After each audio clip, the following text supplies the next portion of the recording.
Isabela, bienvenida. Padre. Gracias, Yoselda, ya lo sabemos. Bueno, Avena, ¿qué tal? Lili, buenas Dice noches. Conchita, ya vamos a empezar. Lili. Quando si trovavano ya, a padre. Spallettas por telefono. Bueno, vamos a invitar al Espíritu Santo porque tenemos fe en su intervención en nuestra actividad especulativa y emotiva para renovar la fe en este misterio que es el sacramento de la Eucaristía. Claro, hemos celebrado recientemente ayer la fiesta en todo el mundo, siempre recordando aquel milagro que estaba registrado en el interior de la Catedral de Orvieto, porque ahí estaba cerca, era un pueblo pequeño. El milagro de la sangre que se botó de un corporal. Ahora está en su capilla allá al interior de la basílica de Orvieto, esa construcción de lo más bello que hay, con toda los adornos, pero la capilla registra toda la actividad de que en ese pueblito el Papa, que estaba de paso en Orvieto, mandó sus ayudantes, sus teólogos, y saben que los teólogos eran San Benaventura y San, ¿cómo se llama? Santo Tomás. Santo Tomás de Aquino. Tomás. Y los dos fueron enviados a ese pueblito que está en las afueras de Orvieto para averiguar si valía la pena o no. Y se fueron los dos, Santo Tomás y San Buenaventura, como los grandes teólogos del Papa, y fueron a hablar con la gente, a ver lo que había sucedido, y le refirieron al Papa que le parecía que era serio, que era una realidad. El Papa entonces puso la fiesta para todo el mundo. De ahí nació. Y la gran secuencia que había ayer, acompañando la misa del Corpus, era precisamente una poesía de Santo Tomás de Aquino. Toda esta larga secuencia recordando el sentido de esta Eucaristía para nosotros. Nosotros lo vimos en esta misa aquí en San Borja. Entonces pidámosle al Espíritu Santo que intervenga, porque aunque hemos aprendido muchas cosas, todavía nos falta algo. Quizá en estas últimas intervenciones sí tenemos que acercarnos más al momento del misterio y la razón de ser de esta devoción que continúa y la unidad de este sacrificio que viene a cada misa, pero es el mismo sacrificio de Cristo, que y hoy creo que en estas páginas nos van a hablar de eso. Pidámosle al Señor un poco de silencio. El Espíritu Santo es persona, es la tercera persona de la Trinidad. Podamos dialogar de corazón a corazón con Él para que Él intervenga en nuestra actividad.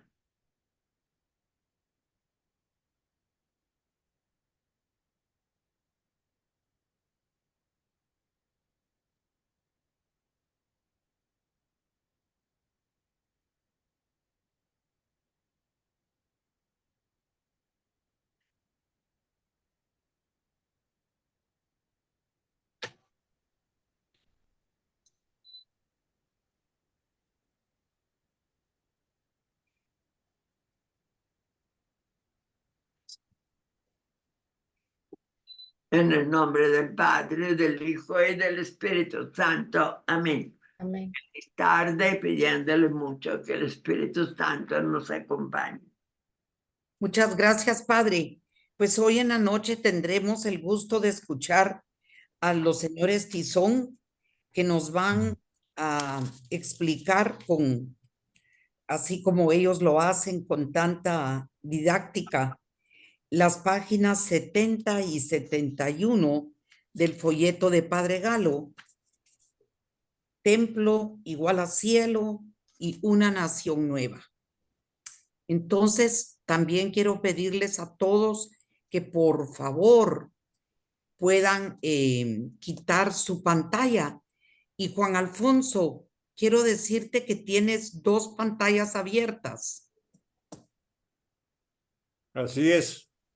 No voy a quitar que estoy en el celular y la computadora al mismo tiempo. Perdón, Bueno, voy a poner algo acá. bueno, Chinito y Julita, Gracias, Conchita. Gracias a ustedes. Compartamos pantalla, por con mucho favor. gusto.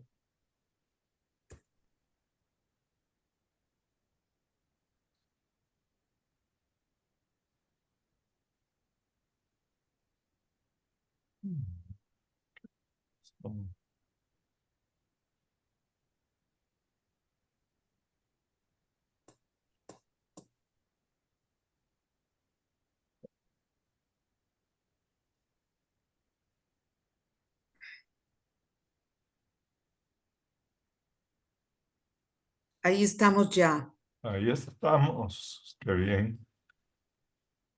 Está un poco desfocada no está tan centrada, Chino. Ahora sí. Ahí. Ok.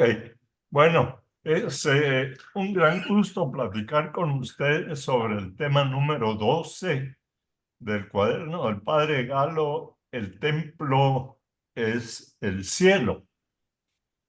Lo voy a iniciar, como siempre ya conocen ustedes mi debilidad por lo que es la arquitectura, hablando un poco sobre un tema que le denominamos qué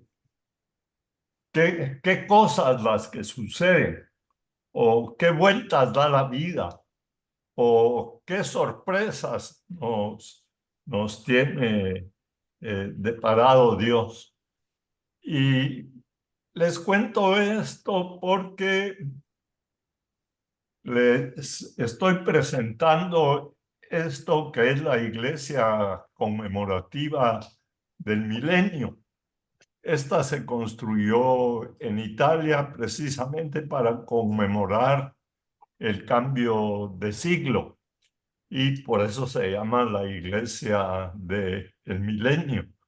Y como ustedes ven, es un edificio muy gracioso, muy ligero, con superficies curvas que están inspiradas en la barca de Pedro. Y para hacer esta belleza de iglesia, pues no se le confió directamente a una sola persona, sino que se invitó a un concurso. Es una iglesia con mucha luz, encristalada, las superficies curvas evocan las superficies curvas de un barco y por eso es que se le dice que se inspiraron o se inspiró el arquitecto en la barca de Pedro. Sucede que esta iglesia, como fue llamada a través de un concurso, se le dio la oportunidad de diseñarla a un arquitecto judío. ¿Y por qué comento? ¿Por qué hago la relación? Porque desde la destrucción del templo en el año 70, nunca más se volvió a construir otro templo. Hay rumores de que se piensa construir un tercer templo de repente, pero ningún otro judío después del año 70 tuvo la oportunidad de diseñar un templo. Y sin embargo, la Iglesia Católica le da la oportunidad a este arquitecto para que diseñe esta iglesia. Y la sorpresa es que en el altar de la Iglesia Católica se incluyen muchos de los elementos que forman parte de un templo. Entonces, este arquitecto judío, participando en el diseño de una iglesia católica, pudo utilizar los elementos tradicionales que se utilizan en el diseño de un templo. Incluso en la arquitectura judía, el templo estaba en la cima de una montaña. Y todos o muchos de los eventos importantes de la religión judía ocurren precisamente en alguna montaña. El monte Calvario, el monte Sinaí, el monte Tabor, y casi todos los eventos en donde Dios aparece de alguna u otra forma ocurren en una montaña. Esta tradición del Calvario es especialmente interesante porque, por ejemplo, aquí en Guatemala, el Calvario, que está en la 18 calle y Sexta Avenida, se construye en la cima de una montañita. Por ejemplo, el Calvario de Chichicastenango ocurre también en una pequeña elevación de tierra. Así que después de ver esta curiosidad y comentárselas a ustedes como cosas que uno a veces no se esperaría, se le dan en suerte a ciertas personas para que las vuelvan a repetir. En este caso, un judío diseñando una iglesia católica utilizando los elementos que caracterizaban al templo, comenzando por la montaña que dentro de la iglesia católica es el presbiterio, el Sancta Sanctorum, que era el lugar más sagrado del templo, es el sagrario nuestro. El altar, se repite también el altar. Y así pasamos rápidamente a entender cómo fue el primer templo, el templo de Salomón. Fue David el primero que quiso construir el templo. Y todo esto sale del rescate que hace David del Arca de la Alianza, que se había quedado olvidada en las montañas, y David decide construir un templo para Dios, porque Dios estaba olvidado en un lugar de tercera categoría. David sí se adornaba muy bien en un palacio, se le remordió la conciencia y quiso construir el templo. Dios le dice que no, que no le toca a David construir el templo, sino a Salomón. Voy a hacer un recuento de los elementos importantes en el templo. El lugar santísimo es el número 1. Eso corresponde al Sancta Sanctorum. El número 2, que es el querubín, también está dentro del Sancta Sanctorum, al igual que el 3, el Arca del Pacto. El número 4 es el velo, el que se recuerdan que Jesús, cuando muere Jesús en la cruz, el velo del templo se rasga en dos. Luego tenemos en la antecámara el altar del incienso, la mesa de la proposición, el candelabro famoso, la menora, y la cámara de los sacerdotes. El templo era relativamente pequeño. Si lo ven aquí se compara con una cancha de fútbol. El templo era pues más o menos de la mitad del tamaño de una cancha de fútbol. Entonces, carácter. No hay rasgos que caractericen un estilo particular de arquitectura. Normalmente esperamos encontrar un estilo clásico, griego, romano. No, este tiene una carga de estilos asiáticos que se remontan a Babilonia. El templo comparte, igual que los eventos importantes de Dios, un sitial en los lugares altos, los montes, lo que ya les conté al principio. Les hice una recolección de los montes más importantes, el monte Sinaí, el monte Moriah, que es donde más tarde fue construido el templo, el monte Sión, donde se encuentra la ciudad de la vid, el monte de los olivos, el monte Tabor y el monte Calvario. Este es el Sinaí. Es un lugar importante, hermoso, que no se puede dejar pasar. Cabal, la residencia de Dios, en donde Dios entrega los 10 mandamientos a Moisés.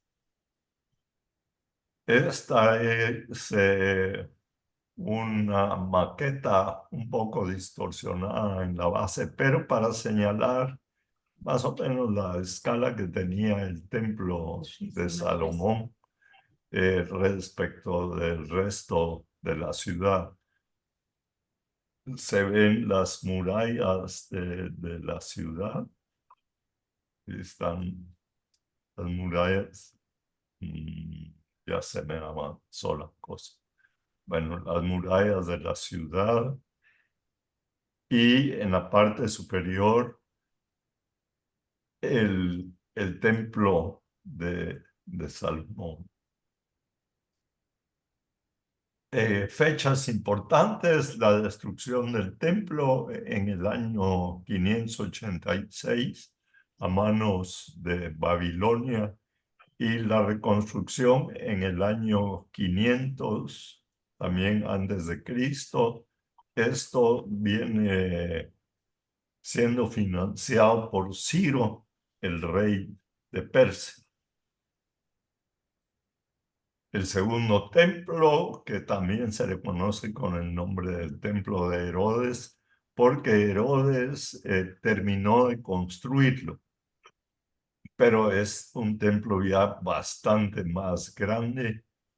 Aquí es donde ocurre el Sancta Sanctorum. Aquí están los altares, la cámara del aceite, cámara de los leprosos, cámara de la leña, cámara de los nazarenos y, cómo no, el patio de las mujeres. Esta es la fachada del templo. A mi criterio, una fachada muy importante que dejaba una huella que impresionaba a sus visitantes. Solo podían entrar judíos. Este es el edificio importante o principal del templo. Todo esto que ustedes ven aquí a los lados son portales. Esto es la explanada del templo, prácticamente lo que hoy por hoy es el área del Muro de las Lamentaciones. Esto es la cúpula de la roca. Esto pertenece a los seguidores del Islam hoy por hoy. El Muro de las Lamentaciones coincidiría con este patio. Y todo el resto son portales que se utilizaban para los diversos oficios del templo. El Sancta Sanctorum, este es el área más sagrada. Esta es la antecámara, el velo importante que divide el área del Sancta Sanctorum de la antecámara. Sí. Esta es la menora y luego los accesorios que se depositan en la antecámara. La destrucción del templo en el año 70 después de Cristo. Ya nunca más se construyó un templo, como les decía al principio. Esto es el Arco de Tito. Esto ocurre en Roma. Es un arco conmemorativo precisamente a la destrucción del templo. Aquí vemos a los saqueadores cargando en hombros a la menora. La destrucción del templo, una vista panorámica.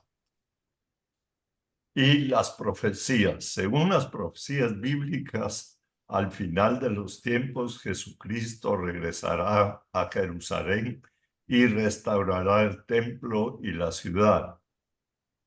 La profecía de Ezequiel tuvo una visión detallada de un nuevo templo que se edificará en Jerusalén en los últimos días como parte de la gran reunificación de Israel. Jesús mismo profetizó la destrucción del segundo templo de Jerusalén por los romanos, que ocurrió en el año 70.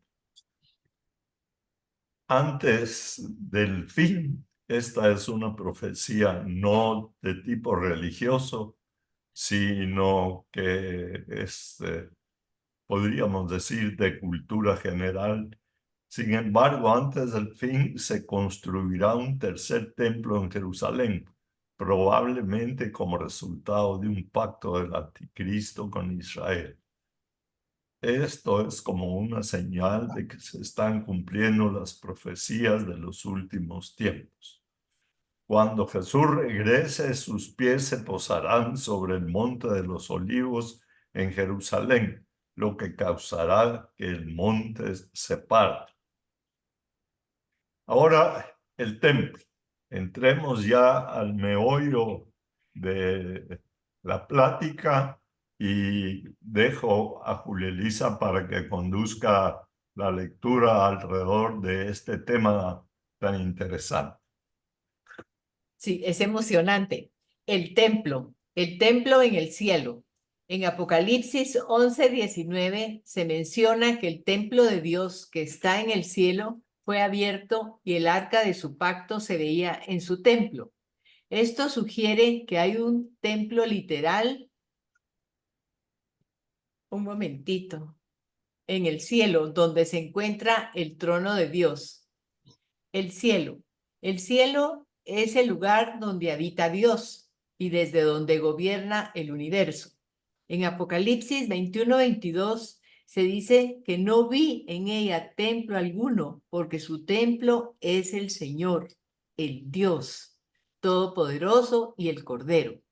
Esto indica que en la nueva Jerusalén celestial, Dios mismo y el Cordero, Jesucristo, son el templo. Relación entre el templo y el cielo.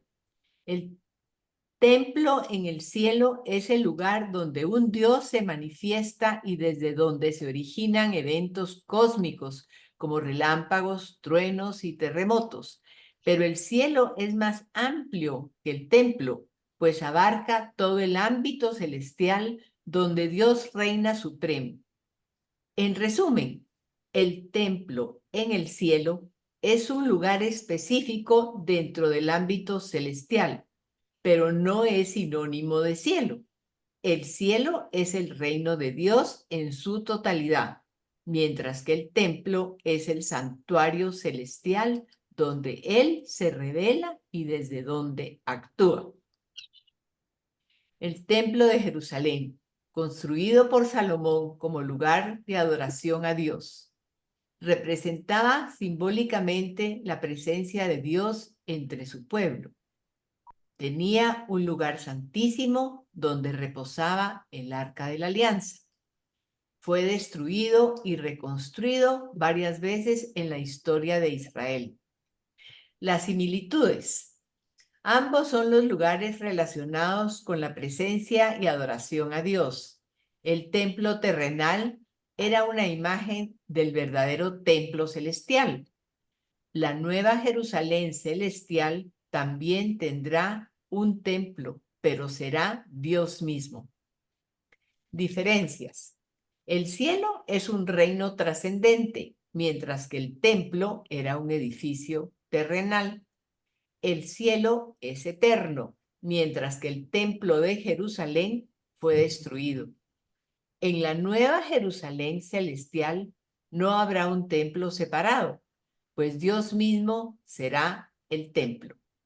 En resumen, el cielo y el templo de Jerusalén están relacionados como lugares de adoración a Dios, pero el cielo es un reino eterno y trascendente, mientras que el templo era una estructura terrenal que representaba simbólicamente la presencia de Dios. El templo de Jerusalén, construido por Salomón como lugar de adoración a Dios, representaba simbólicamente la presencia de Dios entre su pueblo. Tenía un lugar santísimo donde reposaba el Arca de la Alianza. Fue destruido y reconstruido varias veces en la historia de Israel. Similitudes. Ambos son lugares relacionados con la presencia y adoración a Dios. El templo terrenal era una imagen del verdadero templo celestial. La nueva Jerusalén celestial también tendrá un templo, pero será Dios mismo. Diferencias. El cielo es un reino trascendente, mientras que el templo era un edificio terrenal. ¿No lo leía? El cielo es eterno, mientras que el templo de Jerusalén fue destruido. En la nueva Jerusalén celestial no habrá un templo separado, pues Dios mismo será el templo.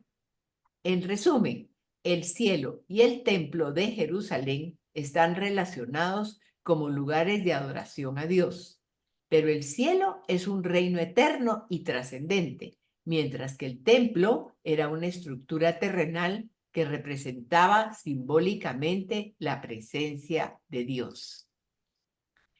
El templo celestial. En Apocalipsis 11:19, Juan menciona que el templo de Dios que está en el cielo fue abierto. Esto sugiere que hay un templo literal en el cielo, donde se encuentra el trono de Dios. La Nueva Jerusalén. Cuando Juan describe la visión de la Nueva Jerusalén celestial, dice que no vi en ella templo alguno, porque su templo es el Señor, el Dios Todopoderoso y el Cordero. Esto indica que en la ciudad celestial, Dios mismo y el Cordero, Jesucristo, son el templo. Relación con el templo terrenal. El templo de Jerusalén en la tierra era una imagen y representación simbólica del verdadero templo celestial. Cuando a Moisés se le ordenó construir el tabernáculo, se le dijo que debía hacerlo siguiendo el modelo celestial que le había sido revelado. Por lo tanto, el templo terrenal de Jerusalén era un reflejo y prefiguración del templo celestial, donde Dios habita y se manifiesta en plenitud. La Nueva Jerusalén que Juan describe en el Apocalipsis es la realización definitiva de esta imagen, donde Dios mismo mora con su pueblo sin necesidad de un templo separado. Presencia de Dios. El templo es el lugar donde reside la presencia de Dios. Al decir que en la Nueva Jerusalén no hay templo porque Dios mismo es el templo, se enfatiza que Dios ejerce su poder y juicio desde su propia presencia. En resumen, en el Apocalipsis, el templo celestial es presentado como el centro desde donde Dios manifiesta su gloria, ejerce su juicio sobre el mundo y hace que sus propósitos se cumplan. Es el lugar de su presencia soberana. En resumen, el templo en la religión cristiana ha evolucionado desde el templo físico de Jerusalén hasta la comprensión de la iglesia como el templo espiritual, donde reside la presencia de Dios. Este simbolismo refleja la importancia de la adoración, la comunión con Dios y la centralidad de Jesucristo en la fe cristiana. La destrucción del templo significó un evento catastrófico y de gran trascendencia para el pueblo judío. Este suceso tuvo profundas implicaciones tanto a nivel espiritual como histórico para la comunidad judía.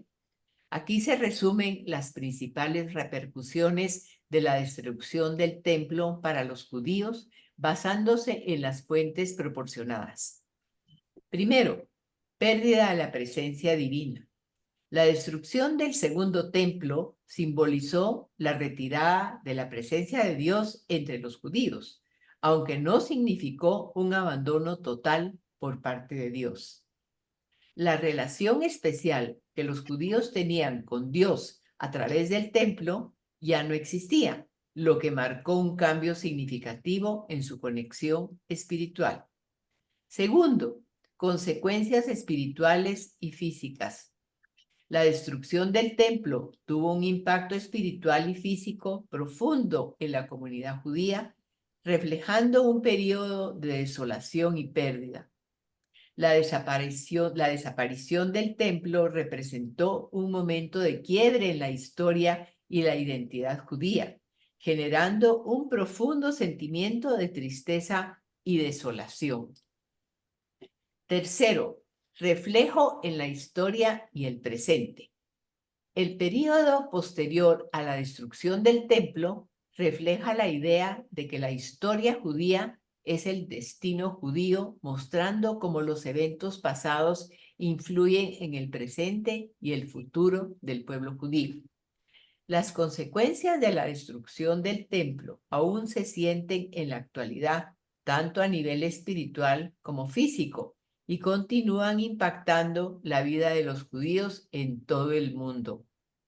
En resumen, la destrucción del templo tuvo un significado profundo y duradero para los judíos, marcando un cambio espiritual, histórico, importante en su relación con Dios y en su identidad como pueblo.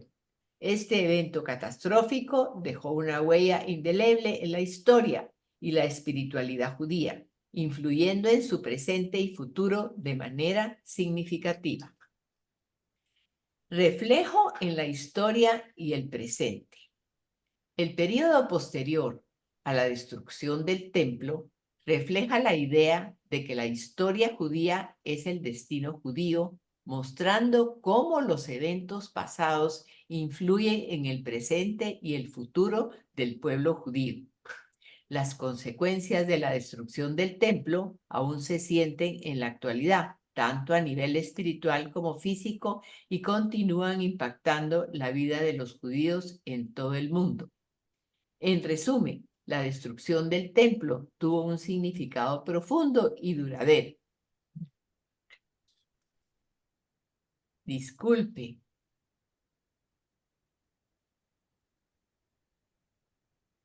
Se nos fue. La destrucción del templo significó pérdida.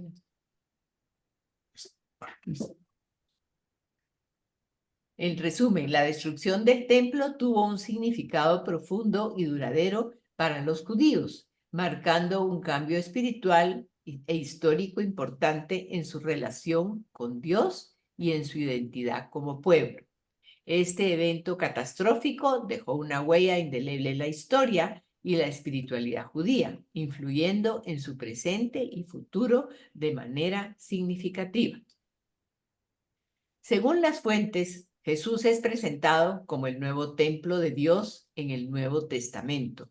Esto se evidencia en varios aspectos. Jesús como el verdadero templo. En el Evangelio de Juan, Jesús habla de su muerte y resurrección, sirviéndose del templo de Jerusalén. Cuando expulsa a los mercaderes del templo, dice: destruid este templo y en 3 días lo levantaré, refiriéndose a su propio cuerpo como el verdadero templo. El Sí. cuerpo de Jesús como templo. Estamos dando una clase. La teología cristiana enseña que el cuerpo de Jesús es el nuevo templo de Dios, así como el templo de Jerusalén era el lugar donde moraba la presencia de Dios. Ahora Jesús en su cuerpo es el lugar donde Dios habita plenamente. Jesús, centro de la adoración. Con la venida de Jesús, la adoración a Dios ya no se centra en un edificio físico, sino en la persona de Cristo. Él es el centro de la adoración y el culto cristiano.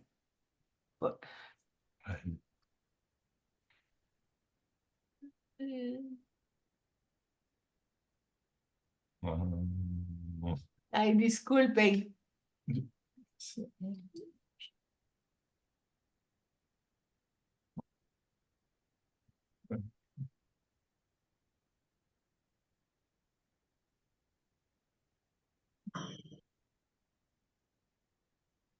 Aquí está. Sí, la teología cristiana enseña que el cuerpo de Jesús es el nuevo templo de Dios. Así como el templo de Jerusalén era el lugar donde moraba la presencia de Dios, ahora Jesús en su cuerpo es el lugar donde Dios habita plenamente. Jesús, centro de la adoración.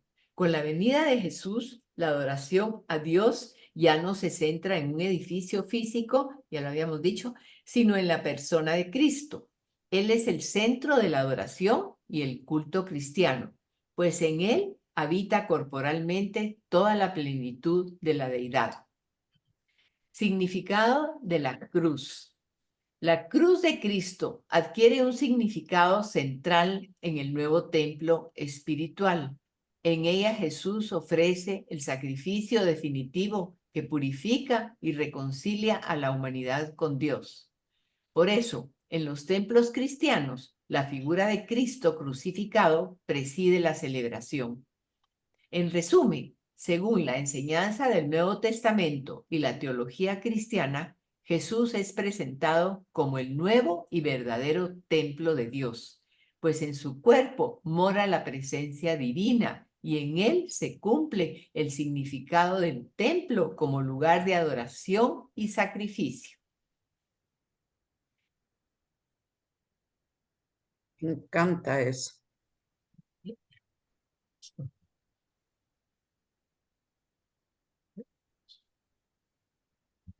El templo se convierte para los cristianos en la esperanza de la revelación al ser considerado como un lugar de encuentro con Dios y de manifestación de su gloria. En la fe cristiana, el templo adquiere un significado simbólico y espiritual que va más allá de su función física como edificio de culto. A través de la figura de Jesucristo y la celebración de la Eucaristía, el templo se convierte en un espacio donde la presencia divina se manifiesta y donde los fieles encuentran esperanza en la revelación de Dios. La presencia de Jesús en la Eucaristía, como se celebra en el templo cristiano, representa la esperanza de la revelación de Dios a través de la comunión con Cristo. En este contexto, el templo se convierte en un lugar donde los creyentes esperan encontrarse con la presencia viva de Dios y recibir su gracia y revelación. La Eucaristía, como celebración central en el templo, es un momento de encuentro con lo divino y de renovación espiritual, donde la esperanza en la revelación de Dios se hace presente de manera tangible y significativa para los fieles. Así, el templo cristiano, a través de la figura de Jesús y la celebración de la Eucaristía, se convierte en un espacio de esperanza y revelación, donde los creyentes encontramos consuelo, fortaleza y renovación espiritual en su búsqueda de la presencia divina y la manifestación de la gloria de Dios. El Apocalipsis y el templo. Yo creo que lo vamos repitiendo mucho para que realmente el mensaje nos quede.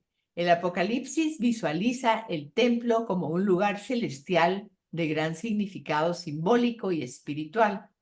En las visiones apocalípticas, el templo es representado como un espacio sagrado y glorioso, donde la presencia divina se manifiesta de manera majestuosa. A través de las descripciones detalladas en el libro de Apocalipsis, se revela una imagen simbólica y celestial del templo que refleja la gloria y el poder de Dios.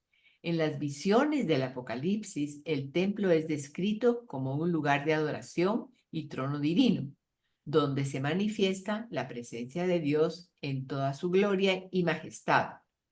Las descripciones incluyen elementos como tronos, seres vivientes, un mar de vidrio, semejantes al cristal, y la figura del Cordero, que simboliza a Jesucristo como el sacrificado y resucitado que se hace presente en el templo celestial.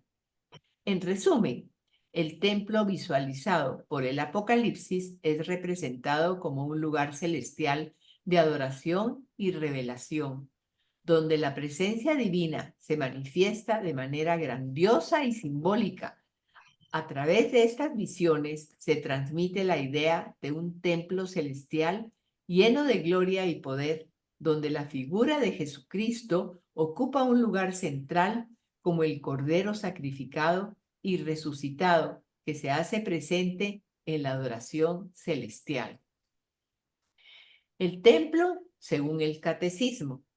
El Catecismo de la Iglesia Católica no habla directamente sobre el templo como un edificio físico, sino que se centra en la Iglesia como el templo espiritual de Dios. Según el Catecismo, la Iglesia es el cuerpo de Cristo y los creyentes son miembros de ese cuerpo. La Iglesia es considerada como el templo espiritual donde habita el Espíritu Santo. Los creyentes como miembros de la Iglesia son llamados a ser un pueblo sacerdotal que da gloria a Dios y que mora en su presencia celestial. El Catecismo enseña que la Iglesia es el lugar donde se encuentra la presencia de Dios y donde los creyentes pueden experimentar la comunión con Cristo y con los demás miembros de la Iglesia. La Iglesia es también considerada como el lugar donde se celebra la Eucaristía, que es el sacrificio de Cristo, que se hace presente en la misa. En resumen, el Catecismo de la Iglesia Católica enseña que la Iglesia es el templo espiritual de Dios, donde los creyentes pueden experimentar la presencia divina y celebrar la Eucaristía como el sacrificio de Cristo. Vida perfecta con la Santísima Trinidad. Según el Catecismo de la Iglesia Católica, el cielo se entiende como el estado de felicidad suprema y definitiva para aquellos que mueren en gracia de Dios. El cielo es definido como la vida perfecta con la Santísima Trinidad, esta comunión de vida y de amor con ella. Es el fin último y la realización de las aspiraciones más profundas del hombre. Por su muerte y resurrección, Jesucristo nos ha abierto el cielo. La vida de los bienaventurados consiste en la plena posesión de los frutos de la victoria de Cristo. En resumen, el Catecismo presenta el cielo como la comunión eterna con la Santísima Trinidad, donde los bienaventurados participan de la visión beatífica de Dios y de la gloria de Cristo resucitado en un mundo nuevo donde Dios habitará definitivamente con los hombres. En la Biblia, específicamente en el Nuevo Testamento, Jesús menciona la frase, ni ojo vio, ni oído oyó, en referencia al cielo en 1 Corintios 2:9. Esta cita es una referencia a la gloria y las bendiciones que Dios tiene preparadas para aquellos que le aman. Jesús, a través de esta expresión, resalta la magnitud de las maravillas que aguardan a los creyentes en el cielo, describiendo la grandeza y la belleza que superan la comprensión humana. Arquitectura de inicio para los cristianos. Como comenzamos platicando de un tema de arquitectura, también quiero cerrar con un tema de arquitectura. Cuando los cristianos dejaron de vivir ocultos, escondidos, perseguidos, escogieron algún tipo de arquitectura para sentirse acogidos y lo hacen en un edificio típico romano que se llama o se llamó la Basílica. La Basílica era un edificio que se utilizaba para impartir justicia, a veces tenía un destino comercial, pero ese fue el edificio que escogieron los cristianos para celebrar sus ceremonias religiosas.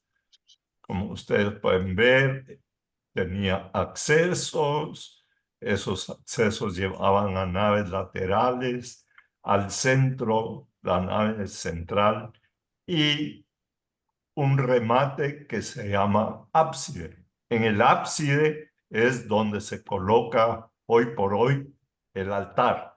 La nave central es la que ocupan los asientos de los feligreses. Esto es una vista de la basílica. El estilo se continúa repitiendo.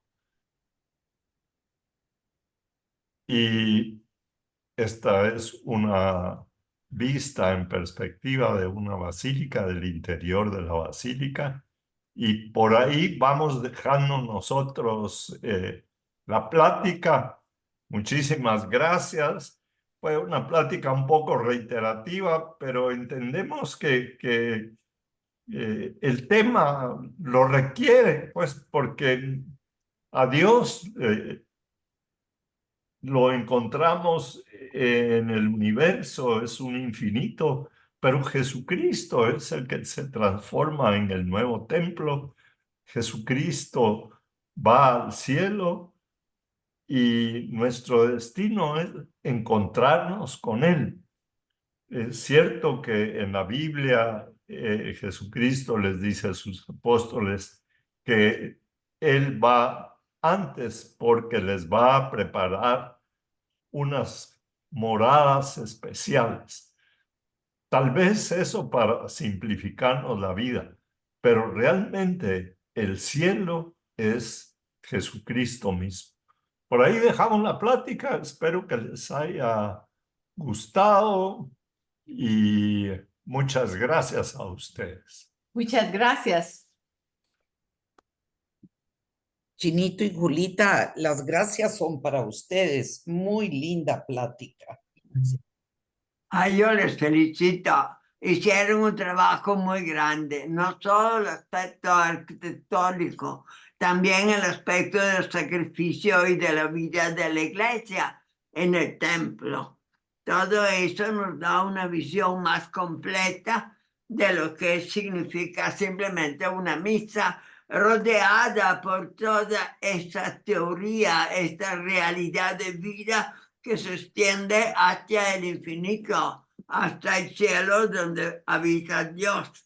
Ya no hay como una separación entre los dos mundos, sino hay un paralelismo que uno deslinda con el otro y hay una armonía en la tierra que también corresponde a una armonía en el cielo. Así que gracias, me parece que el trabajo ha sido muy importante. Le ha costado recoger todos estos datos, pero nos dio una visión más completa del efecto que produce la misa en la comunidad cristiana y por qué desde el comienzo los cristianos tuvieron que completar con un templo las basílicas y de ahí todos los templos que se multiplicaron. Ya no era el templo único, era solo un instrumento para realizar la presencia de Cristo en la Eucaristía. O sea, no tiene el mismo valor que tenía en el Antiguo Testamento, en el cual solo había un templo y ese templo recogía en sí todo tipo de sacrificios de toda clase, tanto espirituales como materiales, que se ofrecían a Dios. Todo ese concepto desapareció, pero nos ha dejado todavía algunos de los elementos que ayudan a la comunidad que se recoge dentro del templo para revivir a través del sacramento toda la enseñanza que la Iglesia le ha proyectado para que uno aumente su fe y tenga una visión lo más completo posible. Y esto implica la presencia de Dios en la tierra y el reino constante de Dios en el cielo y la unión de los dos, porque uno está relacionado para que a través de esta vida temporal se proyecte hacia la vida eterna. Gracias por todo lo que nos han ilustrado. Ha sido muy bonito y muy interesante escucharlo. De nada, Padre, el gusto es nuestro. Muchas gracias. Muchas gracias, Ay, Chino. muchas gracias. Lo hace con amor. Eso es lo más importante. Aumenta la gracia de la iglesia porque trabajan para esta comunidad que aumenta con el Espíritu Santo su conocimiento más profundo de una realidad íntima que solo está en la fe de cada uno de los feligreses. Así es. Gracias, Padre. Tenemos unos minutitos si alguien quiere, Mejor que hablen ustedes, sí. si alguien quiere hacer algún comentario o hacerle una pregunta a los señores Tizón o al Padre. Conchita, yo quisiera preguntarle al padre qué sucede cuando viene y sucede lo de Pentecostés, que viene el Espíritu Santo sobre los apóstoles. ¿No es eso un simbolismo de que nosotros nos convertimos en ese templo de Dios porque estamos recibiendo al Espíritu de Dios en nuestro corazón? Sí, claro. Entonces seríamos nosotros, tendríamos que cuidar nuestro corazón y nuestro espíritu para poder tener la presencia de Dios dentro de nuestro corazón, y desde ahí nace el compromiso que tenemos como cristianos, ¿no? La diferencia está en que los apóstoles, el efecto fue un cambio tan radical que los transformó de un mundo pequeño como pescadores al mundo grande de salvar la humanidad. Fíjese la diferencia de las dos situaciones. Cuando viene el Espíritu Santo, ellos ya no son los pescadores de Galilea, son los testigos para todo el mundo. Entonces esa transformación es tan grande que es única, porque así empezó la fe en Cristo. Quiso servirse de ellos y le mandó el Espíritu Santo que provocar esa transformación. Hoy día son casos particulares que Dios inspira a las personas con una visión más mística, más vivencial. Pero hay mucha gente que apenas se queda en la superficie y aunque tenga fe, no logra penetrar en contacto directo con la gracia que lo transforma. Gracias, Padre. Sigan hablando ustedes porque yo prefiero escuchar. Muy bien. Muchas gracias.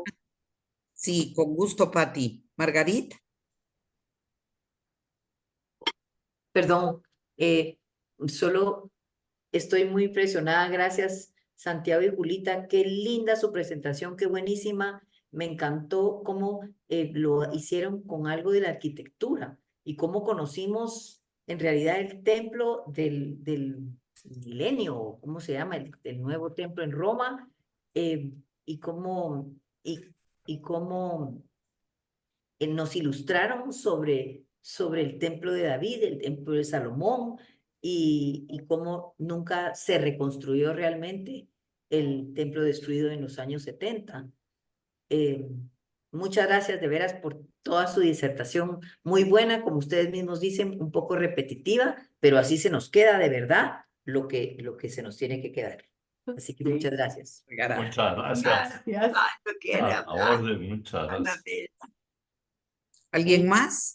Sí, muchas gracias por la presentación, me encantó todo y me llamó mucho la atención cómo nos señaló la importancia de las manifestaciones de Dios en los montes. La verdad que nunca había reparado en eso.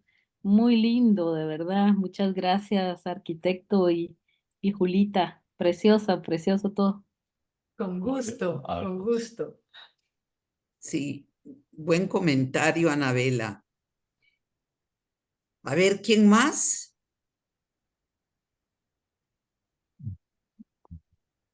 Pues padre, ya no veo que alguien más quiera hacer algún comentario, alguna pregunta. Yo, como siempre, Julita y Santiago, de verdad, gracias por haber aceptado este reto.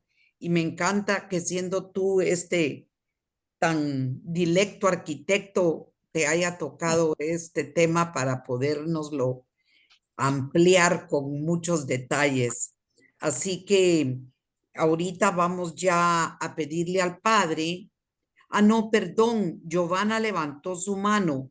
A ver, Giovanita. Buenas noches, gracias por una presentación tan interesante, porque de veras nos hace a recapacitar en lo que fue el templo tan importante para los judíos y cómo cambió el concepto ya para el cristianismo, ¿verdad? Yo tengo una pregunta de arquitectura. El templo que el último que presentaron, ¿es San Juan de Letrán o es otro lugar en Roma? Es una basílica en el Foro Romano, tú. No ok. recuerdo el nombre, pero no es No es San San Juan de Letrán. Es que esa también es así, en ese estilo, entonces pensé yo que era... Sí, la basílica era un edificio pues frecuentemente utilizado por los romanos, como les contaba, lo utilizaban para hacer justicia, era prácticamente un edificio como que servía como juzgado o juzgados, y también se utilizaba como un edificio para albergar actividades comerciales. Los cristianos tuvieron que escoger dentro del catálogo de arquitecturas que presentaba Roma y escogieron precisamente la basílica porque tenía tanto espacio dentro, tenía a veces 2 niveles o a veces tenía triples alturas y tenía una característica muy especial y muy singular que era el remate. El remate del edificio era de una forma curva. Entonces, escogieron ese espacio para albergar el presbiterio y para ubicar ahí el altar y desde luego, pues para tener el sagrario, el Santa Santorum. Es decir, que como un edificio que tiene una perspectiva interna hacia un punto focal, la basílica fue el seleccionado. Te voy a mandar un poco más información al respecto, con mucho gusto, Giovanni. Gracias, Chinito, muy fino. Felicitaciones, muy interesante y muy claro todo. Para servirte, gracias. Yo también felicito a los Tizón muy sui generis la presentación con el sello tan particular del arquitecto. Nos hizo ver muy bonito el enfoque que le dieron. Solo hago una reflexión, y esta no es tal vez tan bíblica, pero sí política.